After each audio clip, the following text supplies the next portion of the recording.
Par ailleurs 1000 foyers sont privés de courant en Île-de-France, a annoncé la préfecture. Ce qu'il faut savoir, pas de répit sur le front des inondations. La Seine, renforcée par ses affluents, continue de monter à Paris, tandis qu'une partie de la banlieue parisienne a les pieds dans l'eau.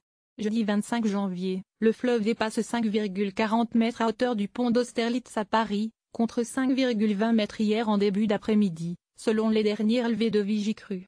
Quelque 395 personnes ont été évacuées en Île-de-France. 19 départements sont placés en vigilance orange par Météo France, dont 15 pour risque de crue et inondation et 4 pour risque de neige et verglas, alors que de nouvelles pluies pourraient ralentir la décrue dans les différentes régions touchées du pays. Autour du bassin de la Seine, du Doubs et de la Saône, les 14 départements concernés par les risques de crue et inondation sont l'Aube, l'Eure, le Jura, la Marne, la Meuse, la Saône-et-Loire, Paris, la Seine-et-Marne, les Yvelines, Lyon, les Hauts-de-Seine, la Seine-Saint-Denis, le Val-de-Marne et le Val-d'Oise. La Lozère, le Puy-de-Dôme, la Loire, la Haute-Loire et le Cantal sont pour leur part en alerte neige et verglas. Une nouvelle perturbation. Dans la soirée de mercredi, une nouvelle perturbation a abordé le nord-ouest du pays.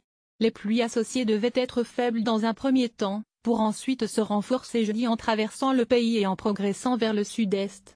Ce nouvel épisode pourrait venir contrarier les décrues amorcées et éventuellement faire repartir à la hausse les niveaux de certains cours d'eau, selon Vigicru. La Seine à la hausse.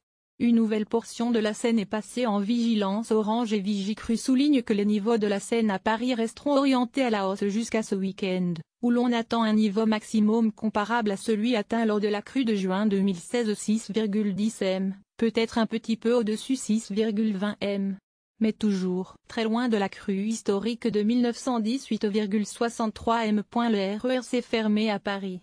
Le tronçon central de la ligne C du RER à Paris, fermé depuis mercredi, le restera au moins jusqu'au 31 janvier inclus, en raison de la crue de la Seine, a annoncé la SNCF. Des spécialistes ont dû fermer les baies de ventilation de son tunnel pour le protéger de la montée des eaux. Les gares de Paris intramuros du RER-C, Saint-Michel-Notre-Dame, Musée d'Orsay, Invalides, Champ de Mars, Avenue du Président Kennedy et Boulainvilliers, resteront fermés pour une semaine encore.